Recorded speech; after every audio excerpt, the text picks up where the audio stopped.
Hello, I'm Jim Lampley.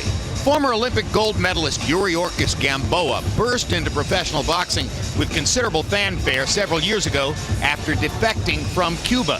He quickly became a star in the featherweight division, winning 2 world title belts. But in recent years, Gamboa's career has foundered amid business difficulties so onerous that he has appeared in the ring only once in each of the past 2 years.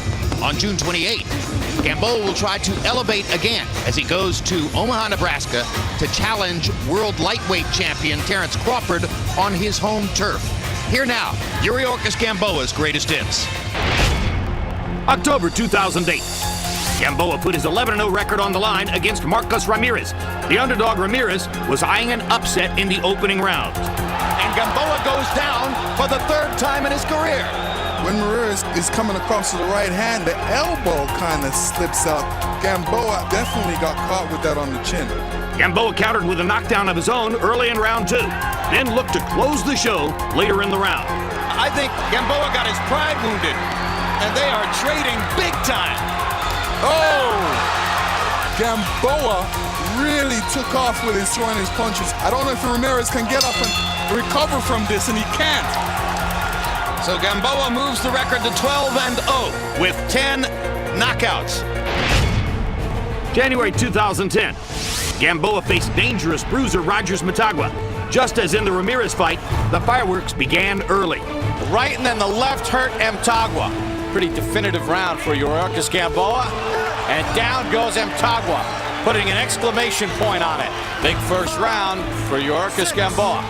Round 2 told the same story. Left hand right to the face by Gamboa. Combination to the head. Oh, left, right, hurt him. Good left hand to the body, right to the chin. Down goes Mtagwa. Gamboa's too sharp right now.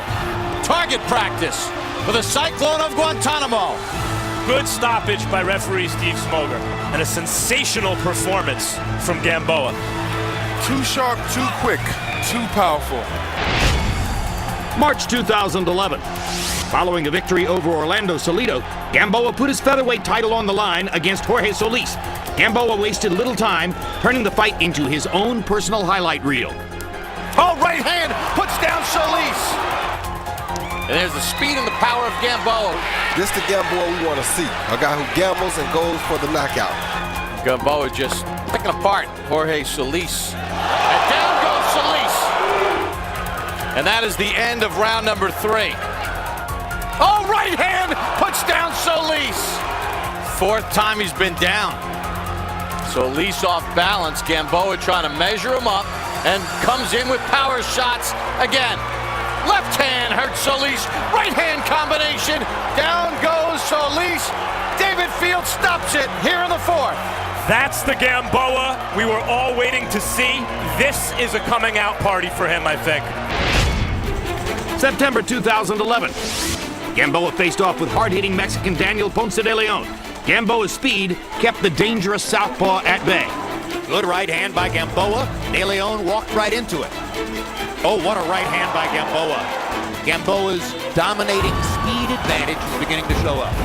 Hard right hand by Gamboa momentarily wobbled Ponce de Leon. While Gamboa landed the right hand at will throughout the fight, he could never put Ponce de Leon on the canvas.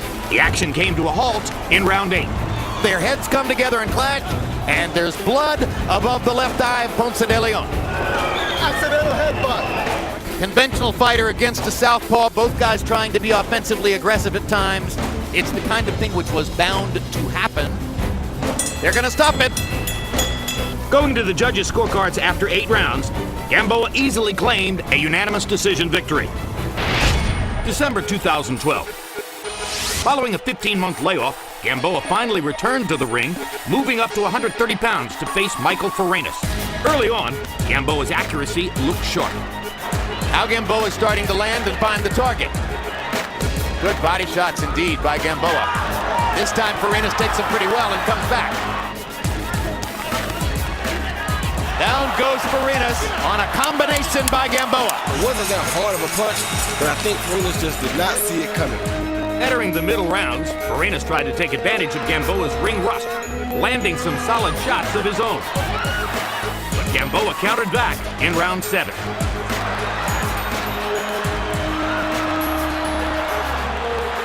touched his glove to the canvas. That's a knockdown for Gamboa. Second knockdown of the fight. And Gamboa came out this round like he intends to get him out of here this round. You better be careful. He's swinging wide, trying to nail Farinas with these big shots, and he's leaving himself open to a potential counter left hand up the middle.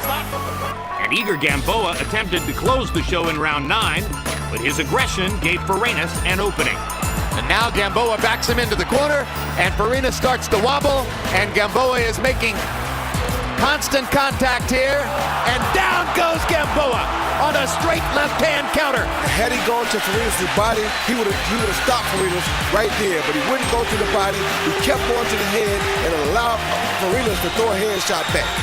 Gamboa overcame the knockdown, claiming a unanimous decision victory. June 2013. Gamboa made his lightweight debut against Colombian Darlis Perez.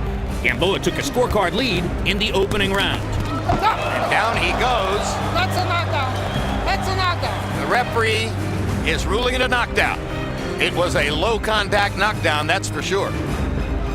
The rounds following the knockdown were marked by stretches of inactivity, with Gamboa building up a steady lead, fighting from the outside. In the later rounds, Perez began to find his timing and attacked in round 11. That looked like a knockdown to me on a perfect left-hand shot by Darlis Perez, and the referee is ruling it a slip. We see the left foot of Gamboa slip on the signage in the ring, but I also think Perez landed a shot, but I don't know if it was hard enough to knock him down. It's a tough call. Gamboa went on to win the unanimous decision. Now, 20 years later, he's one of the top pound-for-pound fighters in boxing and was widely chosen as 2012's Fighter of the Year. Here now, Nonito Donaire's greatest hits. February 2011, Donaire challenged Fernando Montiel for the bantamweight title. The Filipino Flash showcased his speed and power early in a fight that wouldn't make it out of the second round. Good right hand and a left. Drops Montiel. And Russell Moore is going to let it continue. Now he stops it.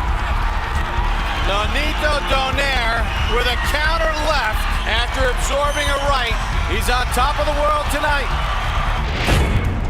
February 2012. Following a win over Omar Narvaez, Donaire moved up to 122 pounds and faced off with Wilfredo Vasquez Jr. for a vacant belt. After a patient start, Donaire found an opening in round 3. And he rips Vasquez with a left hook lead. Can he finish him now? That just shows how much power that he has for a small fighter. Vasquez gets out of the corner and kind of grins as if that's a victory. An overly cautious Vasquez finally began engaging in the middle rounds. Hard right hand by Vasquez, his best punch of the fight. He's wanting Vasquez to come and give him more opportunities to counterpunch. Hard left hook by Donaire momentarily wobbled Vasquez. With Vasquez taking a more aggressive approach, Donaire perfected his timing in round 9. What a couple of punches. Tremendous uppercut and the left hook to put him down. There we saw some signs of that quick-handed power. Battling through a ruptured vein in his left hand, Donaire claimed a split decision victory, winning a super bantamweight title. July 2012, 122-pound unification bout with Jeffrey Matabula. The South African stood 4.5 inches taller than Donaire, and the Filipino Flash tried to neutralize that advantage quickly. Well, when Donaire closes the gap, he negates the height advantage for Matabula.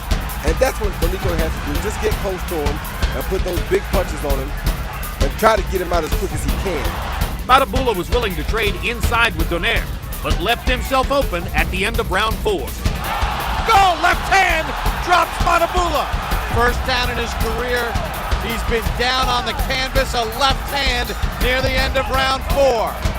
Bouncing back from the knockdown, Matabula kept up an active work rate, but Donaire continued to land the bigger shots, wearing his opponent down in the championship rounds. See what happens when he uses this jab. Sets up the right hand there. He hurt Matabula with that right hand, I guarantee. That's why Matabula is not punching now. He looks like he broke his jaw, Roy, the way he's hanging open. Fighting through a broken jaw, Matabula lasted all 12 rounds, but Donaire claimed a unanimous decision victory. October 2012, Japanese veteran Toshiaki Nishioka put his 16-fight win streak on the line to challenge Donaire. As in most recent fights, Donaire's opponent was cautious early. And Nishioka so far seems intimidated by Donaire's power. Donaire right here is landing some good body shots, as you see, landing a good straight right to the head every now and then, and that's all he can get. So just take what you can get until the store opens up. By round 6, Nishioka finally began opening up, and Donaire capitalized. See that left uppercut right there? That's the shot because he's holding that right hand on. Oh, Nishioka down. Short shot inside. Right hand over the top, straight right hand. Nishioka says, bring it on. Left hand from Donaire. As Nishioka chose to engage, it became apparent he couldn't compete with the power of Donaire. There they go, opening up power shots. Left hand to the body by Donaire scores. Nishioka steps in with a combination. Oh, down goes Nishioka from a counter shot. Now the referee steps in and stops it. Nishioka's corners jumped in to protect him. Anytime he chose to truly fight back, he got dropped. December 2012. Donaire's 4th fight of the calendar year saw him squaring off with Jorge Arce. The Mexican veteran had built his career on entertaining action fights, and Donaire was happy to engage in round 2. The left hook upstairs, and there goes Arce to the canvas on a quick, short, straight right hand.